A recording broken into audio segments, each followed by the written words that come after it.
mulai hari ini juga. Ya kalau nggak mulai besok pagi. Dimulai dari pagi hari, mulai kasih sayang dulu anaknya, kasih sayang dulu. Habis kasih sayang baru kasih makanan. Bukan cuma makanan enak, tapi makanan yang bergizi. Terus juga temenin mereka saat makan, ajak ngobrol. Jadi bukan nanti setelah ngobrol itu bukan mereka sekedar kenyang. Yang mereka butuhkan itu adalah perhatian dari orang tuanya. Karena kalau perhatian, kehadiran, nah, setelah itu itunya sudah terpenuhi, perhatian dan kehadiran, apapun yang kita ucapkan ke anak kita pasti akan masuk ke mindsetnya mereka. Sekarang dengan ada program makan bergizi ini, mereka ada satu waktu setiap hari yang selalu bersama. Kalau di beberapa daerah itu dia sampai ngampar itu duduk sila di bawah. Untuk makan berhadap-hadapan bersama-sama setiap hari sambil ngobrol, sambil melihat juga apa yang dimakan oleh temannya. Jadi banyak kasus anak yang tadinya tidak suka sayur jadi suka sayur. Saat kita retreat di Magelang itu saat makan kita bareng semuanya. Jadi merasa kekeluargaannya, merasa itunya dekat. Memang penting makan bareng waktu itu. Makan ya. Iya, makan bareng apalagi ditambah dengan gizi yang baik, apalagi gratis dari Pak Presiden untuk masyarakat Indonesia, itu membuat hati ke hatinya semakin begini. Kalau dari segi makan bergizi kenapa diselenggarakan di seluruh Indonesia? Karena kita tahu bahwa penduduk Indonesia itu masih tumbuh 6 orang per menit sampai sekarang ya. 3 juta per tahun. Dan masih akan tumbuh mencapai 324 juta di tahun 2045. Dan pertanyaan kita, pertumbuhan penduduk Indonesia itu dari kelompok mana? Ternyata ada data yang menunjukkan bahwa rata-rata penduduk Indonesia itu bertambah dari orang tua yang pendidikannya hanya 9 tahun, artinya tidak tamat SMP kan. Bahkan di Jawa Barat sendiri rata-rata pendidikannya hanya 8,8 tahun. Itulah yang banyak menghasilkan anak 2, 3, 4. Artinya seperti yang sudah saya jelaskan tadi, anak-anak seperti ini tidak punya akses terhadap gizi seimbang. Sementara untuk pertumbuhan, kecerdasan kan sangat butuh tuh gizi itu. Mereka yang sekarang ada dalam kandungan, mereka yang sekarang masih di TK, di SD, SMP, SMA, 20 tahun ke depan itu kan mereka akan jadi tenaga kerja produktif. Sementara ada hasil penelitian yang menunjukkan anak yang kurang sehat pada saat masa kecil itu akan berpengaruh terhadap penghasilan di masa dewasa. Waduh, kalau Rafathar itu dia suka banget ayam. Kalau Rayanza suka ikan. Kalau aku juga suka ayam dan suka ikan. Nah itu juga salah satu, alhamdulillah sih mereka ayam dan ikan kan salah satu juga makanan yang penting juga dan gizinya juga bagus. Rafathar ayam, Rayanza ikan, aku ayam sama ikan. Kalau Nagita mau sama daging, kalau aku daging suka banget daging. Kalau Nagita dia beda mie. Kita punya target, Pak Presiden ingin 82,9 juta sudah bisa diberi makan bergizi di akhir tahun. Gitu. Kenapa ini minta dipercepat? Karena rupanya banyak ibu-ibu di desa-desa itu mengatakan kenapa anak saya belum dapat MBG gitu. Ada anak-anak juga yang sudah tahu kok teman saya sudah dapat, saya lihat di internet sudah makan, saya belum. Dan kemudian ada kenyataan juga di sekolah itu. Sekarang sekolah-sekolah yang sudah mendapatkan MBG lebih favorit dibandingkan sekolah-sekolah yang belum mendapatkan MBG. Jadi akhirnya kita harus membuat faktor itu merata di seluruh sekolah supaya tidak ada sekolah favorit karena MBG.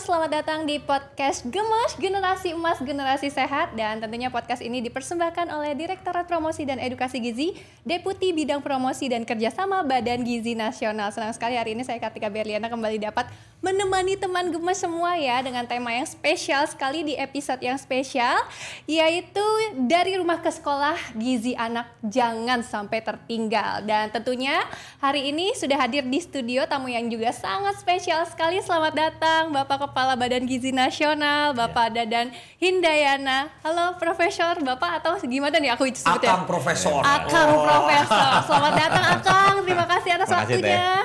Iya. Dan tentunya ini adalah kita tamu favorit juga nih. Aduh, Seorang public figure, favorit semua teman-teman Gemes, dan juga sekarang utusan khusus kepresidenan, pembinaan generasi muda dan juga pekerja seni. Selamat datang Arafi. Terima kasih. Kalau ini orang khusus ini. Enggak, kita siap berkolaborasi, siap. Yeay, Tunggu siap. arahan dari Profesor Dadan. Kita langsung, ini kan makan MBG ini program paling top. Ini atensi Pak Presiden. Benar-benar ini salah satu program favoritnya beliau, betul ya? Iya, Prof, ya? betul banget. Program utama. Program utama. Betul banget. Nah, AA dan juga Akang Profesor nih ya, aku sebutnya. Kan sekarang itu banyak sekali nih anak-anak semakin banyaknya jajanan. Jadi melupakan gizi seimbang. Apalagi orang tua sekarang juga mungkin agak kurang memperhatikan gizi seimbang untuk anak. Jadi sebenarnya apa sih Pak yang perlu kita harus benahi dari awal? Ya gini, memang edukasi terhadap gizi ini kan kelihatannya baru melek ya di sebagian besar kalangan saat ini ketika program makan bergizi hadir. Bukan juga karena tidak hanya terkait perhatian tapi juga keadaan. Karena 60% dari anak kita itu tidak punya akses terhadap gizi seimbang. Jadi kalau mereka makan tuh yang penting kan asal ada nasi ya, Yes. kemudian bala-bala ya kayak orang Sunda gitu, Orang Sunda bala-bala, ada mie, gorengan. ada kerupuk, ada kecap, itu udah cukup mengenyangkan gitu. Jadi sementara di program makan bergizi ini kita selalu sajikan makanan di mana di situ ada lauk pauk ya, ada ayam atau telur, ada daging gitu, kemudian barengi dengan sayur. Kemudian ada buah dan sesekali susu. Jadi itu yang disebut dengan makanan dan gizi seimbang. Dan itu sangat dibutuhkan untuk pertumbuhan anak. Untuk pertumbuhan anak nggak karbo semua ya A ya. Betul. Lalu Arafi ini kan lagi marak banget program makan bergizi gratis. Kalau seorang public figure ini kan berbagai macam profesi jalani, melihat program ini dari pemerintah seperti apa sih A? Bagi saya MBG ini adalah langkah yang sangat relevan sekali dan sangat positif sekali. Apalagi di era sekarang di mana kesadaran itu dan gaya hidup sehat itu sangat penting sekali. Jadi harus dimulai dari mindset dulu. Karena saya sendiri sekarang kan udah menjadi seorang ayah, udah punya anak. Dan juga beda nih rasa-rasanya kita kalau udah punya anak itu.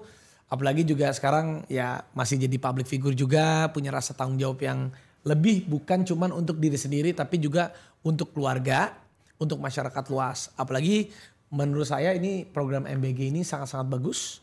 Dan ini juga Pak Presiden, Pak Prabowo sendiri sangat concern sekali untuk MBG ini. Makan bergizi gratis. Karena dimulai semuanya itu harus dari asupan makanan bergizi yang baik.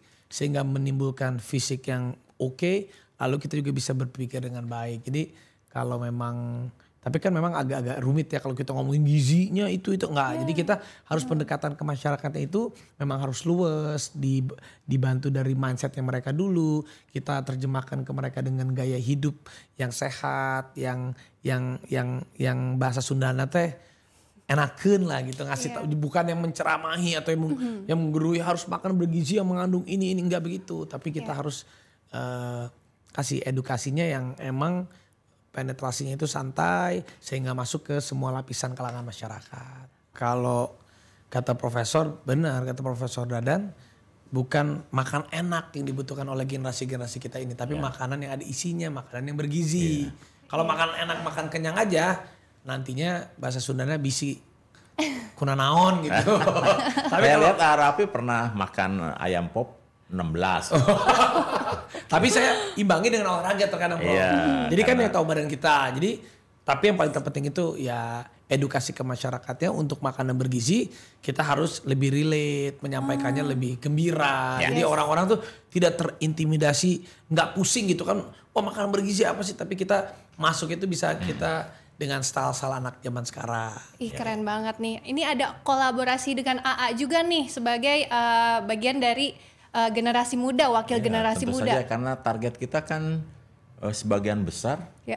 anak-anak yang Pak Presiden itu mikirin anak itu mulai dari dalam kandungan. Ya. Ya kan, mulai dalam kandungan. Terus anak sekolah tuh kan jumlahnya kurang lebih 44 juta ya. Itu artinya populasi yang cukup besar. Jadi ini satu bagian yang sangat penting. Tapi ini terkait gizi tidak hanya yang mengalami karena tidak punya akses ya, tapi di rumah yang berkecukupan, kadang-kadang juga ibu-ibu kalau nyiapin makanan juga praktis. Misalnya makan nasi dengan nugget, nasi goreng dengan telur gitu. Jadi ada kejadian juga di sekolah-sekolah yang sudah cukup mahal ya bayarannya. Nah, malu mungkin minta ke Badan Gizi untuk dikirim MBG, mereka mewajibkan meminta anak didiknya untuk bawa bekal sama seperti yang disajikan oleh Badan Gizi. Yang ada nasinya, ada lauk pauknya, ada sayurnya, ada buahnya, ada susunya. Jadi ini sudah bagian dari edukasi sekarang. Tidak hanya meningkatkan kualitas hidup dengan gizi seimbang dan memperbaiki pertumbuhan badan, tapi juga untuk sudah masuk ke edukasi. Nah, ini kan pemerintah sudah turut aktif berperan campur tangan bahkan ya Bapak untuk menggalakkan gizi seimbang. Jadi bagaimana caranya Badan Gizi Nasional juga untuk mendorong masyarakat agar bahwa gizi seimbang ini penting sekali untuk tanggung jawab bersama, Pak? Ya, kita mulai dari anak-anak ya. Nah, begitu anak-anak terbiasa makan setiap hari dengan disajikan variasi menu dengan komposisi gizi seimbang, dia nanti lama-lama akan masuk di dalam alam bawah sadarnya bahwa makanan itu harus seperti itu. Di mindsetnya. Di mindsetnya, dan kemudian nanti akan sampaikan ke orang tuanya. Kalau makan tuh harus begini. Ketika dia tumbuh, kemudian dia punya anak, dia sudah tahu bahwa anaknya harus dikasih makan seperti itu. Ini bukan hanya sekarang tapi jangka panjang juga. Iya, tadi juga menarik apa yang Bapak dan juga Arafi bilang ya, ini harus ada kolaborasi. Nah, kolaborasi seperti apa sih Pak? Mungkin ke media juga selain ke orang tua seperti itu. Ya, kalau ke media, Arafi laptopnya. Satu kali tayangan, masa dilihatnya sama 32 juta. Sama satu masyarakat Indonesia. Nah, ya kita siap lah, maksudnya kalau ini kan memang salah satu programnya Pak Prabowo nomor 1 lah, jagoannya Pak Prabowo. Jadi memang semua pihak ini sudah siap untuk berkolaborasi dengan Badan Gizi Nasional, tentunya dengan program MBG ini atas arahannya dari Prof. Dadan. Kita kan bisa berkolaborasi sama swasta, kita bikin aktivasi-aktivasi di daerah-daerah, Prof. izin. Lalu kita juga bisa bekerja sama teman-teman influencer, pekerja seni, misalnya bikin festival makanan jajanan UMKM, tapi kita bawa di situ juga ada tentang campaign makanan bergizi juga. Jadi banyak banget yang bisa kita lakukan. Contohnya kalau Prof nanti akan kunjungan ke daerah-daerah, misalnya ada saya tadi misalnya sebut Prilly dari Ambon, nanti mungkin Prof kesana ditemenin sama influencer dari Ambon, Prilly, atau dari Manado, Nagita bisa kesana, Atta Halilintar ke Padang. Jadi bisa kita berkolaborasi dengan teman-teman influencer ataupun teman-teman pekerja seni ataupun apapun itu, karena ini harus bekerja sama-sama semua lini. Karena saya tahu ini tugasnya Prof. Dadan ini nggak gampang. Masyarakat Indonesia, dan sebesar itu Indonesia, dari daerah ke daerah, jangan kan daerah ke daerah, bukan dari desa ke desa, dari pulau ke pulau. Ini beliau ini harus memastikan penetrasi seluruh makanan yang bergizi yang diberikan kepada masyarakat itu dengan tepat. Ini kan beliau tugasnya Masya Allah banget, jadi harus kita support. Kita maunya sih kerja aja. Apalagi saya kan media sosial aja nggak ada ya. Saya bener kemarin saya mau nge-tag profesor, kayaknya ini ingin sembunyi, ingin sembunyi kita. Sekarang aja karena harus menjelaskan ke masyarakat, ya terpaksa kita muncul. Tapi yang lebih cocok untuk menjelaskan sih sebetulnya kayak Arafi, ini udah biasa. Kita bagi-bagi tugas, tapi kan yang di main behind the gun-nya beliau. Kita bagian mensosialisasikan apa atas arahan dari Prof. Dadan yang tentunya juga udah diarahkan langsung sama Pak Presiden langsung. Jadi ya kita siap untuk mensupport ini. Terutama juga hal-hal kecil. Saya di rumah juga Prof. Kalau lagi makan pagi sama anak saya sambil ngobrol, itu kan quality time. Kasih tahu tentang makanan bergizi itu ini sambil ngobrol. Jadi kita bukan sekedar seperti mendoktrin, tapi dengan quality time sambil makan. Kadang saya nanti bikin konten, "Hai guys, saya sama Rafatara." Nah, itu kan lebih relate, lebih masuk gitu, Prof. Lebih seperti itulah cara-cara lebih relatable ke anak-anak zaman sekarang. Udah gak kayak dulu lagi. Jadi anak-anak zaman sekarang pun mereka tidak terasa terintimidasi. Kalaupun ditanya, "Gak suka makannya kenapa? Mau dicampur sama apa?" gitu. Kebetulan sosial media saya juga menggunakan wajahnya itu tanda kutip adalah wajah family. Jadi kita bisa mensosialisasikan semuanya itu dengan lebih santai, dengan lebih relatable, seperti bikin vlog-vlog yang ya sama, misalnya aku sama Gigi ngajak makan anak pagi-pagi, abis itu sambil makan, kadang aku juga suka kontenin, Rafathar makan apa, jangan lupa ya Rafathar, misalnya ini makan ini bergizi gini. Nah, jadi kita ajak mereka itu lebih ke masuk ke kebiasaannya sehari-hari. Masuk ke konten keluarga, makan bareng, ngasih tipsnya tuh jadi bukan kayak kita menggurui anak kita harus makan ini begini, enggak begitu. Jadi ya karena aku menyampaikannya senatural itu, nyampe ke audiensnya juga natural. Jadi memang apalagi anak zaman sekarang ya, nggak bisa kita dikte mereka, nggak bisa kita dikte. Mereka juga kalau mereka penasaran nanti mereka akan bertanya sendiri, mereka akan googling sendiri. Ya jadi kita memang harus bisa menyesuaikan setiap orang pada masanya, karena setiap masa kan ada orangnya, dan kita juga harus bisa masuk tuh ke orang itu di masa itu, dan di masa itu yang ada orang itu gitu. Ini sosok influencer sejati ya. Kita mah. Dan ada manfaat lain dari program Makan Bergizi ya. Anak-anak itu kan jarang sekali makan bersama di sekolah. Nah sekarang dengan ada program Makan Bergizi ini, mereka ada satu waktu setiap hari yang selalu bersama. Kalau di beberapa daerah itu dia sampai ngampar itu duduk sila di bawah untuk makan berhadap-hadapan bersama-sama setiap hari sambil ngobrol, sambil melihat juga apa yang dimakan oleh temannya. Jadi banyak kasus anak yang tadinya tidak suka sayur jadi suka sayur. Benar. Wow. Tapi itu benar. Dan saat makan itu adalah waktu terbaik ya Prof ya untuk keluarga. Makanya kadang ya untuk bapak-bapak yang sibuk pagi-pagi luangkan waktunya 10 menit, 15 menit sarapan sama sebelum satu anaknya sekolah, satu anaknya kerja, atau malam ya gunakan waktu sambil makan tuh bener-bener ngobrol sama anak. Sambil ngobrol, bagus itu. Ini tips dari ayah-ayah gemes ya di rumah. Tapi bener sekarang anak-anak sekolah gara-gara ada programnya Prof Dadan, semuanya pada makan. Itu juga yang dirasakan waktu kita di Magelang ya Prof ya. Saat kita retreat di Magelang, itu saat makan kita bareng semuanya. Jadi merasa kekeluargaannya, merasa itunya dekat. Memang penting makan bareng itu. Waktu makan ya. Iya, makan bareng apalagi ditambah dengan gizi yang baik, apalagi gratis dari Pak Presiden untuk masyarakat Indonesia, itu membuat hati ke hatinya semakin begini. Pak Prof, tapi banyak banget nih yang nanya akhirnya ya mami-mami gemes, kenapa sih kita tuh harus melakukan program Makan Bergizi ini? Ya gini, untuk pribadi ya, ada 2 titik penting dalam pertumbuhan anak itu. Yaitu 1000 hari pertama, yaitu anak masih dalam kandungan, kemudian lahir, dan kemudian 2 tahun di luar kandungan. Itu penting sekali untuk kecerdasan, untuk otak ya, untuk supaya pinter. Jadi biasanya kalau pada saat hamil, kemudian nanti pada menyusui anak gizinya cukup, ini ada hasil penelitian bahwa masa depannya akan lebih baik lah dibanding orang yang stunting istilahnya. Kemudian yang kedua yang penting juga, ketika anak tumbuh dari 8 tahun ke 18 tahun. Itu juga masa-masa penting ketika sel tulang kita memecah, membesar gitu, supaya tubuhnya jadi tinggi. Jadi ini makan bergizi itu penting dari aspek pribadi. Kalau dari segi makan bergizi kenapa diselenggarakan di seluruh Indonesia, karena kita tahu bahwa penduduk Indonesia itu masih tumbuh 6 orang per menit sampai sekarang ya, 3 juta per tahun, dan masih akan tumbuh mencapai 324 juta di tahun 2045. Dan pertanyaan kita, pertumbuhan penduduk Indonesia itu dari kelompok mana?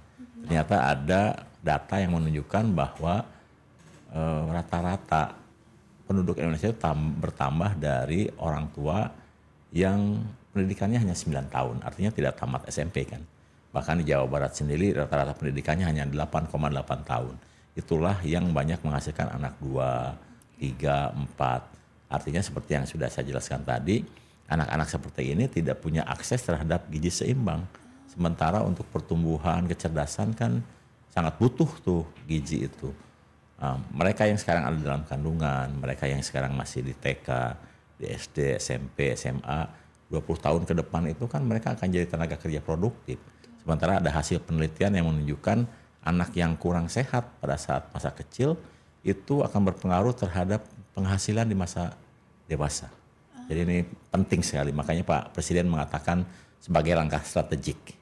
Ya, Aan nih sebagai ayah juga, sebagai public figure juga, ini nampaknya semuanya harus dibalut kurang lebih mungkin agak entertain begitu ya, supaya masuk ke masyarakat atau gimana? Iya, jadi gini, ini juga kebetulan tugasnya aku juga sebagai utusan khusus Presiden, pembinaan generasi muda dan pekerja seni. Jadi di mana setiap program-program yang besar, program-program pemerintah, program-program apapun lintas kementerian, kelembagaan itu biasanya ini tugas aku juga untuk sesegera mungkin membantu menjembatani, mensosialisasikan supaya program tersebut sampai ke masyarakat terutama ke generasi-generasi muda. Karena kan kalau kita lihat ada beberapa generasi tuh, generasi yang seumuran Pak Kepala, Profesor, ada juga yang di bawahnya Pak Profesor, adanya juga seumuran saya, ada lagi Gen Z, di bawahnya lagi ada gen-gen lain lagi. Nah, itulah sangat penting yang namanya kolaborasi yang kolaboratif. Jadi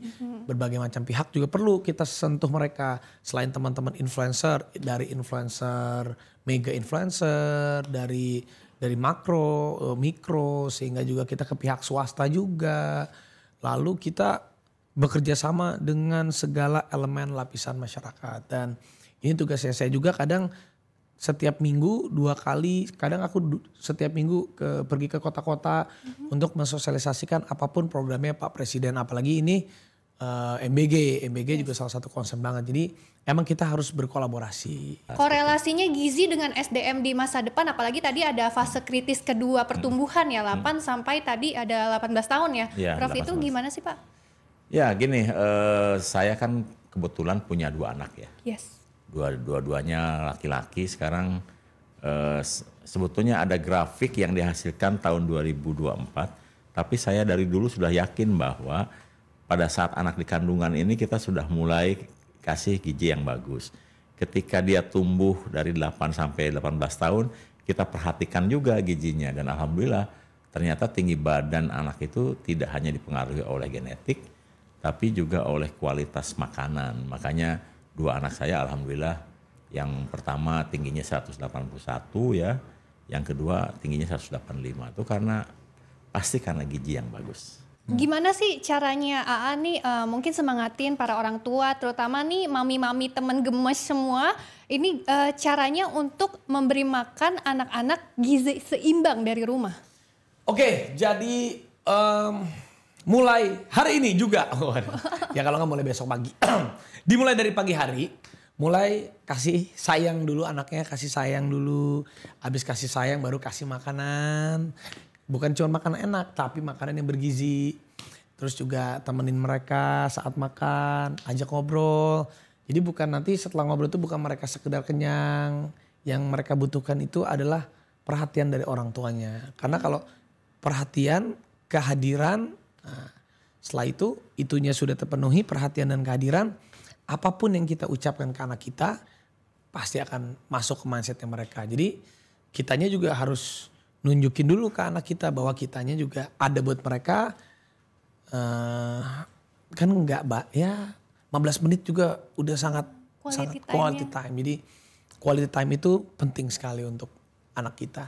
Sarapan pagi ditemenin sambil ngobrol-ngobrol, kasih bukan hanya makanan enak tapi makanan yang bergizi gitu.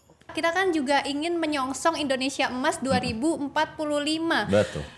Ini apalagi di 2025 ini program makan bergizi gratis itu sangat digalakan. Ini sejauh apa sih Pak akan terus berjalan? Alhamdulillah hari ini sudah ada 1.863 satuan pelayanan pemenuhan gizi di 38 provinsi dan sudah melayani 5,6 juta penerima manfaat mulai dari ibu hamil, ibu menyusui, anak balita sampai anak SMA termasuk santri dan sekolah keagamaan lainnya. Dan kita punya target, Pak Presiden ingin 82,9 juta sudah bisa diberi makan bergizi di akhir tahun. Gitu. Kenapa ini minta dipercepat? Karena rupanya banyak ibu-ibu di desa-desa itu mengatakan kenapa anak saya belum dapat MBG gitu. Ada anak-anak juga yang sudah tahu kok teman saya sudah dapat, saya lihat di internet sudah makan, saya belum. Dan kemudian ada kenyataan juga di sekolah itu. Sekarang sekolah-sekolah yang sudah mendapatkan MBG lebih favorit dibandingkan sekolah-sekolah yang belum mendapatkan MBG. Jadi akhirnya kita harus membuat faktor itu merata di seluruh sekolah supaya tidak ada sekolah favorit karena MBG. Baik, Prof, kalau boleh apa sih pesan untuk anak-anak apalagi teman-teman gemes di rumah nih supaya jadi makan bergizi gratis ini jadi gaya hidup juga gitu, bukan hanya bantuan dari pemerintah. Ini kita harus tahu bahwa untuk hidup tumbuh sehat, ya tumbuh berprestasi, bisa meningkatkan konsentrasi dalam berpikir, itu kita butuh asupan yang baik. Ya kalau saya kan ahli pertanian, kita tahu kan kalau ingin menghasilkan tanaman yang bagus, pasti kita cari tanah yang subur atau tanah yang tidak subur dikasih pupuk. Nah itu sebetulnya kan gizi gitu untuk tanaman. Nah untuk tubuh kita juga gitu. Biasanya kalau orang dengan makanan yang gizi seimbang, tidak hanya dia itu akan baik pertumbuhan fisiknya, konsentrasinya akan meningkat, juga jarang sakit biasanya. Karena tubuh kita diasupi dengan asupan gizi yang sesuai dengan kebutuhan dan mungkin hidupnya terus sehat gitu. Boleh tahu nggak sih terakhir deh nih, nggak jadi terakhir tadi ya. Makanan favorit dari Rafathar sama Rayanza? Waduh, kalau Rafathar itu dia suka banget ayam. Kalau Rayanza suka ikan. Kalau aku juga suka ayam dan suka ikan. Nah itu juga salah satu, alhamdulillah sih mereka ayam dan ikan kan salah satu juga makanan yang penting juga dan gizinya juga bagus. Rafathar ayam, Rayanza ikan, aku ayam sama ikan. Kalau Nagita mau sama daging. Kalau aku daging suka banget daging. Kalau Nagita dia beda mie. Iya itu di YouTube semuanya tahu deh satu Indonesia. Tapi untungnya nggak apa-apa juga. Kalau kan makanan itu orang tuh selera. Tapi terkadang kalau kayak istri aku pinter dia. Kalau dia ngerasa makannya berlebih, dosa tanda kutip dia hapuskan dengan olahraga gitu. Keren. Jadi memang kita harus mengimbangi juga. Nggak apa-apa, kita juga hidup kan harus kita nikmatin. Iya betul. Ya, kita padu padankan aja dengan olahraga, yang tahu badan kita kan badan kita. Jadi kita bisalah harusnya bijaksana, asupan yang masuk dan keringat yang dikeluarkan juga harus kita pintar-pintar bijaksana. Terima kasih Prof dan juga AA untuk hari ini waktunya dan juga tadi infonya, tipsnya banyak sekali untuk teman-teman gemes di rumah. Pasti dong, harus. Pokoknya kita harus bersama-sama, bukan hanya Prof Dadan dan dari Badan Gizi Nasional aja. Ini satu Indonesia. Satu Indonesia, kita bersama-sama, semua elemen kita bersama-sama, semua pihak kita bersama-sama, pemerintah, masyarakat, pihak swasta, silakan. Ini kita harus sukseskan bersama-sama karena Prof Dadan di sini menjadi kepala dari program MBG ini bukan suatu hal yang mudah, dan juga saya juga sangat suka menyesali gitu, sedih gitu. Teman-teman itu banyak manfaatnya. Kenapa hal yang diberitainnya kadang hal-hal yang digoreng-goreng sehingga ini padahal ini tuh harus justru kita kabarkan, tolong buat semuanya beritakan hal yang baik tentang MBG ini karena ini banyak manfaatnya. Setuju banget. Ini banyak manfaatnya. Ini juga amal dari Pak Presiden dan kita dari negara untuk semua masyarakat. Jadi mereka juga sehat, badannya kuat, berpikirnya cerdas. Jadi tolong ini disosialisasikan dengan baik. Jangan digoreng-goreng, diberita-beritakan yang tidak baik, malah jadi berita hoaxnya jadi kemana-mana. Jadi saya harus sama-sama kita sosialisasikan dengan baik program MBG. Setuju banget. Itu tadi ya teman gemes, luar biasa sekali kita kedatangan Pak Dadan dan juga ada Raffi, dan tentunya kita juga harus berterima kasih ya pemerintah sudah ikut aktif untuk menyehatkan generasi kita, dan juga ada AA dan juga banyak public figure lainnya yang juga mendukung program ini. Dan karena kita percaya ya generasi yang sehat itu dimulai dari gizi yang tepat. Semoga podcast hari ini menambah wawasan, dan tentunya nonton terus ya podcast Gemes, Generasi Emas, Generasi Sehat yang dipersembahkan oleh Direktorat Promosi dan Edukasi Gizi, Deputi Bidang Promosi Kerjasama Badan Gizi Nasional. Sampai jumpa. Terima kasih. Assalamualaikum warahmatullahi wabarakatuh.